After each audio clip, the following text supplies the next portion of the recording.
इस वक्त 500 वर्ष पूर्व उड़ीसा में जगन्नाथ के पास जन्मे संत अच्युतानंद महाराज की लिखी पुस्तक भविष्य मालिका की भविष्यवाणियां वायरल हो रही हैं।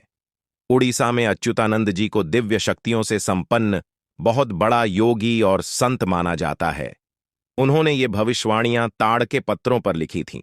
वर्तमान में उनकी लिखी भविष्यवाणियां वायरल हो रही हैं। आओ जानते हैं कुछ खास भविष्यवाणियां।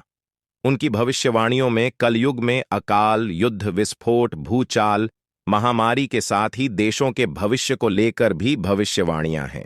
उन्होंने भारत, अमेरिका और रूस को लेकर भी भविष्यवाणी की है।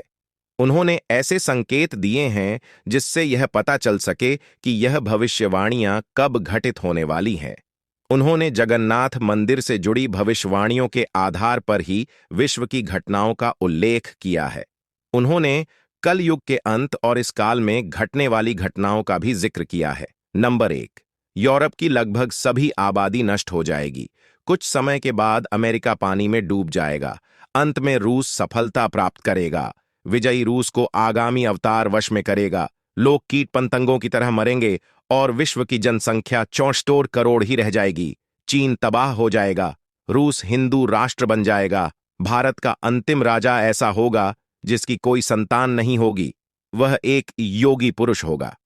भविष्य मालिका के अनुसार 2025 के बाद का समय एक विभीषिका के समान होगा। वहीं लोग बचेंगे तो सत्य और धर्म के मार्ग पर चलेंगे। नंबर 2, भारत के संदर्भ में कन्नड़ में लिखी भविष्यवाणी के अनुवाद में यह कहा जाता है कि 6 और 7 का जोड़ 13 होता है और इसी में 13 और मिलाने से 26 अंक आता है। इसी 26 अंक के माध्यम से अच्युतानंद दास ने भारत पर होने वाले हमले के बारे में भविष्यवाणी की है। इस्लामिक देश हमला करेंगे और तबाही होगी। शनि जब मीन राशि में प्रवेश करेंगे तब भारत पर संकट के बादल छाएंगे। साल 2024 में शनि कुंभ से निकलकर मीन राशि में जाने वाले हैं। नंबर 3, शनि के मीन में जाने से वह वहां 2.5 वर्ष तक रहेगा। भविष्यवाणी के अनुसार एक संत के हाथों में होगी देश की बागडोर जो अविवाहित होगा। भारत पर चीन और मुसलमान मिलकर आक्रमण करेंगे। इसी भविष्यवाणी के संदर्भ में कहा जाता है कि यदि भारत पर कोई हमला होता है तो उस समय देश की बागडोर नरेंद्र मोदी या योगी आदित्यनाथ के हाथों में होगी। नंबर 4, जगन्नाथपुरी को जोड़ने वाले एक राष्ट्रीय मार्ग का निर्माण होगा। उड़ीसा का अंतिम राजा एक बालक वृद्ध होगा, यानी बाल बुद्धि होगा। पुरी के अंतिम राजा गजपति महाराज होगा। वर्तमान में यही है। भगवान जगन्नाथ के धाम पुरी मंदिर के ऊपर से पत्थर नीचे गिरेंगे और मंदिर का ध्वज कई बार गिरेगा। वर्तमान में ध्वज जलने और गिरने की घटना हुई थी। समुद्र का जल स्तर इतना बढ़ जाएगा कि अंत में भगवान जगन्नाथ के विग्रह को दूसरे स्थान पर ले जाया जाएगा। इस दौरान प्राकृतिक आपदा के चलते भारतवर्ष में नीलंचल जगन्नाथपुरी समुद्र के गर्भ में विलीन हो जाएगा। नंबर 5, बुजुर्गों और शिक्षकों को निरादर होगा, वहीं पाखंडी लोग धर्मगुरु बनकर लोगों को छलेंगे। भविष्य में लोगों के मन में धर्म, संवेदनशीलता, प्रेम और संस्कार खत्म हो जाएंगे। नेक और धार्मिक भक्तों का मजाक उड़ाया जाएगा।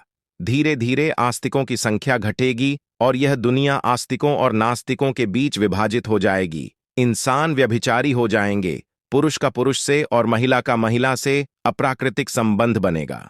इंसान के घर पर जानवरों का हमला होगा। आए दिन इंसान और जानवरों में भिड़ंत होते हुए देखेंगे। नंबर 6, प्राकृतिक आपदाएं तबाही मचाएगी। विचित्र महामारी और बीमारियां से जनता त्रस्त रहेगी। हवाएं लोगों को बहुत परेशान करेगी। महंगाई इतनी बढ़ जाएगी कि जनता सड़क पर आंदोलन करेंगे। वर्तमान में यही सब कुछ हो रहा है। नंबर 7, कलयुग के अंत के समय जीवन देने वाला सूर्य जीवन लेने वाला बन जाएगा। महागुप्त पद्म कल्प के अनुसार भगवान जगन्नाथ अपने हाथ में 12 हाथ की खड्ग लेकर पूरी धरती पर भ्रमण करके समस्त मलेच्छ लोगों को संहार करेंगे। जब सभी का संहार हो जाएगा तभी कलयुग का अंत हो जाएगा। भगवान कल की संभल ग्राम में होगा। संभल ग्राम उत्तर प्रदेश में भी है और उड़ीसा में ही है। कल की भगवान का नाम चक्रमणि या चक्रधर होगा। उनके पिता के नाम विष्णु शर्मा होगा। ऐसे ही और जानकारी के लिए भविष्य मालिका यूट्यूब चैनल को भी सब्सक्राइब करें।